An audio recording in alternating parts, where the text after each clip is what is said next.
Bonjour, nous sommes aujourd'hui à la Galerie Loft pour vous présenter notre nouvelle exposition des êtres et des lettres dédiée à l'artiste Bernard Quentin. Alors Bernard Quentin, c'est un artiste qui nous a quittés il y a 3 ans, il avait déjà 97 ans, donc il aurait eu aujourd'hui 100 ans et vraiment cette longévité, non seulement dans sa vie mais aussi dans son œuvre, montre vraiment que c'était un artiste de ce siècle qui a vraiment été présent et dont la vie et l'œuvre ont marqué vraiment ce siècle à beaucoup de niveaux. Alors déjà, il arrive à Paris au milieu des années 40 et il vit la guerre évidemment. Lui, il est inscrit aux Beaux-Arts et aux Arts Déco et en même temps, il participe à la Résistance. Donc il va être très présent, il risque sa vie tous les jours, il part en vélo, il fait des milliers de kilomètres pour aller jusqu'à Londres passer des informations et il est très impliqué. Comme il est aussi artiste aux Arts Déco, il fait du coup des faux papiers pour ses camarades et tout ce qu'il va vivre pendant la guerre, notamment à la fin de la guerre parce qu'il est aussi caméraman dans les avions qui survolent les camps d'Auschwitz lors de la libération, sont beaucoup d'images qui vont marquer très fortement son cœur et son âme et c'est quelque chose qui va vraiment lui donner, alors à la fois face à ce bouleversement qu'il vit, quelque chose de sombre qu'il portait en lui, mais il choisit de lutter contre ça en créant justement des choses à la fois très vive, très colorée, très joyeuse tout au long de sa vie. Et il va choisir d'utiliser son travail et son œuvre pour être un peu le témoin de notre époque et de ce siècle.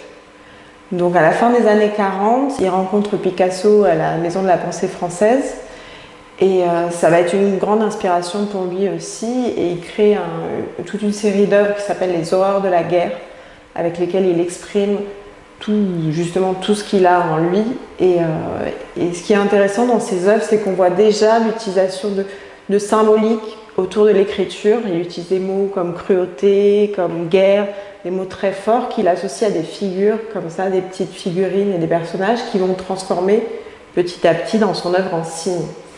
Et en fait, ce signe, c'est ce qu'il utilise au départ de manière automatique ou en sténographie.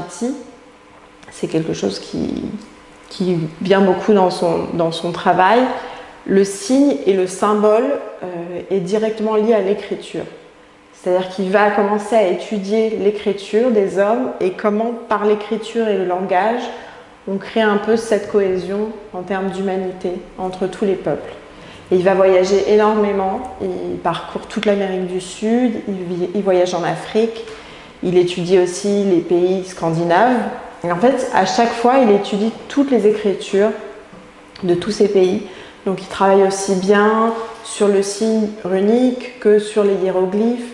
Donc, on a toutes ces déclinaisons dans la forme d'écriture qui est très importante dans son travail et qui va développer progressivement tout au long de sa vie jusqu'à créer un langage en fait propre qu'il veut universel, parce que l'idée pour lui c'est vraiment avec l'écriture de créer une cohésion universelle. Donc c'est un langage qui va créer à partir des années 90 et qui va travailler jusqu'à la fin de sa vie, à la fin des années 2010. Et c'est un langage qui s'appelle le Quentin Babel Web, à partir duquel il crée plus de 3000 signes et un système de réflexion sur le langage.